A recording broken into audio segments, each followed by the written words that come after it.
First, you want to talk about the victory over SAK State? Yeah, it was actually a great way to end the game, forgive me, the season, because I felt that SAK State had everything to gain from winning that game to stay in the Big West Conference tournament. And so we were playing against a team that was motivated, and in fact, we dominated the first 20, 25 minutes of the game and created a number of opportunities, didn't put any away, and they had one opportunity and put theirs away. And I think it woke us up a little bit. Chase Mter then got 2 goals after that. And then immediately following that, we have a handball in the penalty area, and SAK State finishes their penalty kick, and we go into halftime at 2-2. And so literally the message was just for our guys to continue to play the way that they were playing, a little more organized defensively, a little bit of a tactical change defensively in our back line. But outside of that, it was just a matter of putting away our chances, and that's exactly what they did in the second half. And we gave ourselves the very best chance to come in first place in the Northern Division of the conference. Unfortunately, Davis lost to Santa Barbara 1-0, I believe also on a penalty kick. And so they ended up first, and we'll get the bye. Chase, earlier you said when they named him, kind of put him on a watch list at the start of the season, you said people are going to be double teaming him, people are going to be watching him all season long, and yet he still produces. Yeah, Chase is a very special player. I think he is now on the watch list of a number of MLS teams, and should be. The entire conference, all the coaches voted him MVP, midfielder of the year, and deservedly so. He is creative. He scores goals. He does things with the ball that a lot of people can't teach. Literally, it's his creative mind that comes up with these things, and it's so very effective. And so I think his presence on the field for us is incredibly important, but I think he has a very bright future going forward. What do you expect from UC Irvine on Saturday at 12 noon? I expect Irvine because I think it's a team that has improved in the second half of the season. They had a very disappointing first half preseason before going into conference, and they've been able to defend significantly better. I think they're better at getting players in behind the ball. They have a number of players, 3 or 4 players, that have managed to score goals in the last half of the season. So it's a team that I think is playing with a lot of confidence now. But I believe if we just play our game and continue to be precise in front of the goal and continue to be organized defensively, that hopefully playing at home, it should be a good day for us. In your first season here, a lot of the times when a new coach comes in, they don't have 4 all-conference players and 2, a keeper of the year, defending keeper of the year, defending midfielder of the year to boot. What has it meant for you to have those 4 guys, those 4 seniors in your first season here as you kind of get your feet back under you as a college coach? Well, I think you have to give credit to the previous coaching staffs that recruited these guys. And I think, they've done a great job of developing them over the years, and I was the beneficiary of those players and of that development. Hopefully I was able to emphasize some other things this year that would allow them to be slightly more productive, and I think they have been. But I've been blessed with 4 seniors that have done an exceptional job, not just on the field but off the field. And all the awards that they've gotten are truly deserved, and I think that's been recognized by all the coaches in the conference, and the amount of attention that this program is now getting from professional teams across the country. I want to ask you about Justin Dillon's development over the course of the year. The beginning of the year, he wasn't always getting on the field for a lot of minutes during games. Seems like he's been a little bit more of a threat for you guys late in the season. Maybe got his feet under him as a player this year too. Yeah, Justin Dillon incurred an early injury in the season. which prevented him from really getting up to speed of play. To use him for 5 or 10 minutes at a time was a lot with that injury. He then incurred midway through the season a hamstring injury, which again prevented him from really gaining his rhythm. But that hamstring injury has now gotten better, and I think you're starting to see now that he's starting to find his rhythm, his speed of play. He's now finding the back of the net. He's now being able to offer more both offensively and defensively, and so the timing actually is perfect with respect to having an extended period of time now before we play our next match for him to get to 100%. And so I'm happy that we now have another player that can hold the ball higher up the field and another player that can put the ball in the back of the net.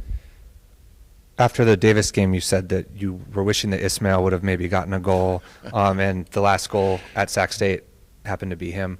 Tell me about kind of the depth on this team going into a playoff game. How important is it to be able to bring guys off the bench and to have some depth, especially in attack? I've told this team all season long, and especially in conference play, as you get into that period of time when you're in the middle of your conference play, and now all of a sudden you're taking midterms and players are staying up late, finishing papers and preparing for midterms, that you literally need people to be able to come off the bench and make a difference in the game, and that's exactly what's happened, whether it's Jared Presley or Ishmael or even JD off the bench, Bjorn Sandberg. I really believe that these guys, are the ones that not only give the opportunity for the players who are starting the opportunity to rest and then come back into the game to continue to make an impact, but they've come on and scored goals and defended well for us. And so depth going through a conference playoff, depth, God willing, in an NCAA playoff format is really critical for a team to go far. So you've talked a little bit about SAK State and sort of your expectations for the UC Irvine game, and sort of how depth is really going to play in this tournament, an important role. Going into the tournament, what would you say your main focus is and the team's main focus is to make sure that you get through those rounds this year as opposed to the previous years when you've kind of been stopped right at the start? Yeah, really the theme all year long is to take one game at a time, and I think that the players have bought into that. We're not looking beyond Irvine, beyond this Saturday. I think that mindset has helped us concentrate more for longer periods of time.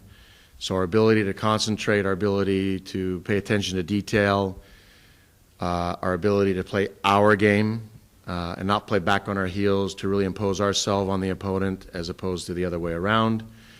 Going into the game with confidence, knowing that we can play with anybody in the country, and I think we've demonstrated that.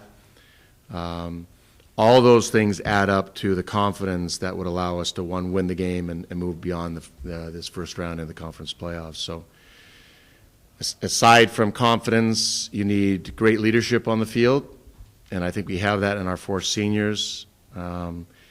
Without that, it would be impossible to think of us doing well. Literally, they are an extension of the coaching staff onto the field, and all 4 of them have really done an exceptional job at leading and maintaining the players' accountability on the field and off the field. In your personal opinion, do you guys think you guys this year have a pretty good shot at winning the tournament? Well, we didn't come here, or I didn't come here to just get to conference playoffs. So for me, it's about providing my experience that will allow them to go far into the playoffs. But again, we need to focus on one game at a time. And right now, that's Irvine. Doing well is not only great for this program, but it's also great for these individuals who want to continue to play at the highest levels. And Kip Colby, who's a great example of being invited into his country's national team, by virtue of what he's done here at Cal Poly, says an awful lot about him, and it all says an awful lot about the Cal Poly program. And so those are the kinds of things aside from winning and aside from going far into the tournament, the byproduct of playing well and playing great soccer. The team's record this year at home is definitely like in your guys' favor. It's a pretty good record. Is that something you guys are thinking about, the fact that you get to host Irvine here at home and having such a good record at home this year? Is it something that's thought about? Hosting here at Cal Poly has always been a goal of ours. We know that our fans are going to come out in numbers to support us. They lift us, they motivate us, they give us confidence. Playing at home is really important. To be able to sleep in your own bed, go through your own rhythm in your own surroundings, I think has a positive part to play in a team's performance. So I'm ecstatic that we have an opportunity to host, and I really hope that our student body turns out in great numbers to support these guys, because they truly deserve it. And when they do show up in numbers, this team will play for them. Coach, are you more concerned about how you guys played against UC Irvine last month, or are you more concerned about what UC Irvine has been doing kind of more recently? Well, the game that we played at Irvine ended up in a tie. We ended up giving up a goal with literally 3 minutes left to go in regulation. It was a defensive error that didn't need to happen. So the key has been to use those kinds of examples since then to get better defensively and not to allow those kinds of things to happen. In subsequent games, obviously, I felt we dominated that game, but put that game aside. That game right now really has no meaning. I think we're going to face a different Irvine team that's playing a lot better soccer than when we saw them down there. But now we're playing at our place. And I think we've also improved as a soccer team. Our speed of play is much better. So I think it's going to be a fantastic match. Remind me, this is, I don't know if you mentioned this before. You said this is the first time you've coached in a conference tournament? Yeah, I mean, with Santa Clara, there was no West Coast Conference playoffs. It was, you play a single round robin, and whoever wins that gets the automatic berth into the NCAA. Same with UCLA. There wasn't a Pac-10 or Pac-12 conference championship back then. So you know, what's the feeling for you? How exciting is this for you to kind of I mean, again, with everything you've done as far as coaching, this is your first conference tournament. Well, it's been a lot of firsts this year. The quality of the conference to me has been not surprising, but it's been incredibly competitive. I think the quality of the goalkeeping, the quality of some of the players that exist on each one of the Big West teams is outstanding. And every game was a dogfight. And we literally had to pay attention to detail and really prepare for every single game. We couldn't take anything for granted.